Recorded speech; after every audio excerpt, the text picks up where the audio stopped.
सेबी ने गोल्ड और silver ETF के वैल्यूएशन को लेकर एक बड़ा कदम उठाया है। अब एसेट मैनेजमेंट कंपनियों को अंतर्राष्ट्रीय कीमतों की जगह घरेलू मल्टी कमोडिटी एक्सचेंज यानी एमसीएक्स जैसे एक्सचेंजों पर प्रकाशित होने वाले स्पॉट प्राइस इस्तेमाल करने होंगे।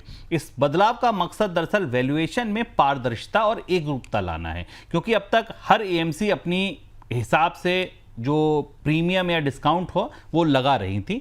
सेबी ने ये प्रस्ताव भी रखा है कि ये स्पॉट प्राइस कैसे इकट्ठे किए जाएंगे, उसकी प्रक्रिया भी पब्लिक हो, सार्वजनिक हो, लोगों को पता हो कि आपने जो स्पॉट भाव लिया है ये दरअसल लिया कैसे है। सर, ये फैसला क्यों किया गया और इसका फर्क आपको क्या लगता है कि क्या पड़ेगा आने वाले दिनों में?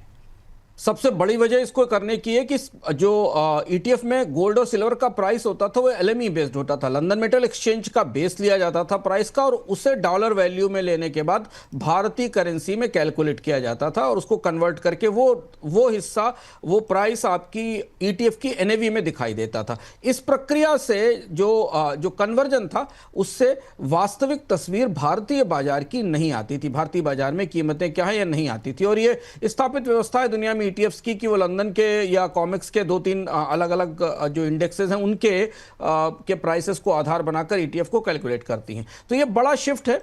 अब का ईटीएफ कंपनियों को एमसीएक्स के प्राइस को आधार बनाना पड़ेगा जो भारतीय करेंसी में उपलब्ध है, और उस हिसाब से ईटीएफ की में की जो एनएवी होगी वो डिसाइड की जाएगी, और इसी के बेस पर कोई भी प्रीमियम या डिस्काउंट होंगे तो वो एडजस्ट किए जाएंगे, जिससे कि अब पारदर्शिता आएगी। आपको दिखेगा कि अगर आपने गोल्ड ईटीएफ में निवेश कर रखा तो उसकी वैल्यू भारत के बाजार में जो सोने की कीमत है या चांदी की कीमत है उसके हिसाब से उस के बराबर है। आगे बढ़ते हैं अगले हिस्से पर। अमेरिकी राष्ट्रपति डोनाल्ड ट्रंप ने अपने दूसरे कार्यकाल में अब तक जितनी भी ट्रेड या कूटनीतिक डील्स की हैं उन सभी डील्स में उन्होंने विमान बनाने वाली अमेरिकी कंपनी बोइंग को शामिल किया है।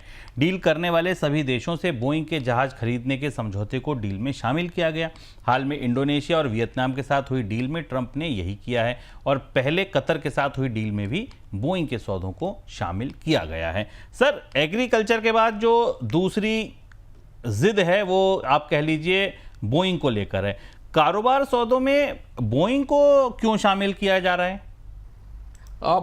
एक तरह से बोइंग बेच रहे हैं ट्रंप, और ये बेहद दिलचस्प है ट्रंप की ट्रेड डील्स के स्ट्रक्चर को समझना, जिसे कल हमने बैठकर खोलकर समझने की कोशिश की। एक तरफ एग्रीकल्चर है जो वास्तव में किसानों के लिए और अमेरिका के रोजगारों के लिए महत्वपूर्ण है, और दुनिया के देशों की अर्थव्यवस्थाओं को परेशान करने के लिए, दबाव बनाने के लिए महत्वपूर्ण है। और दूसरी तरफ बोइंग है। जरा पहले डील्स का चार्ट देखिए। अभी तक जितनी डील्स की हैं डोनाल्ड ट्रंप ने, चाहे वो व्यापार समझौते किए हों या निवेश के इकोनॉमिक समझौते किए हों, इनमें जरा बोइंग की परिस्थिति देखिए। 2025 में ट्रंप सरकार ने बोइंग के इतने सौदे किए, जबकि बोइंग विवादित है। भारत में क्रैश के बाद बोइंग के विमानों पर पूरी दुनिया में सवाल हैं, क्वालिटी के तमाम इश्यूज हैं, बोइंग को लेकर कंट्रोवर्सीज हैं, विसल ब्लोअर्स ने सवाल उठाए। इंडोनेशिया के साथ जो ताजी डील जो कल अनाउंस हुई है, 50 जेट्स खरीदे जाएंगे, 777 जेट खरीदे जाएंगे, और इसी शर्त पर बोइंग ने अमेरिका ने टैरिफ में कमी की है और डील किया है। इसके बाद कतर एयरवेज करीब 210 जेट्स खरीदेगा, 787 777X के, ये अभी तक का सबसे बड़ा ऑर्डर है। इत्तिहाद के साथ जब अभी डोनाल्ड ट्रंप मध्य पूर्व की यात्रा पर गए थे तो इत्तिहाद के साथ $14.5 बिलियन की डील की थी। नंबर अभी विमान तय नहीं हुए हैं, पर विमान खरीदे जाएंगे। ब्रिटिश एयरवेज के साथ 38 जेट्स की डील हुई है मई 2005 में ये यूके व्यापार समझौते के दायरे में। इसके अलावा ऑस्ट्रेलिया के साथ एक अलग से पैरेलल डील हुई है जो, और कुल 306 जेट्स के सौदे डोनाल्ड ट्रंप ने आने के बाद किए हैं।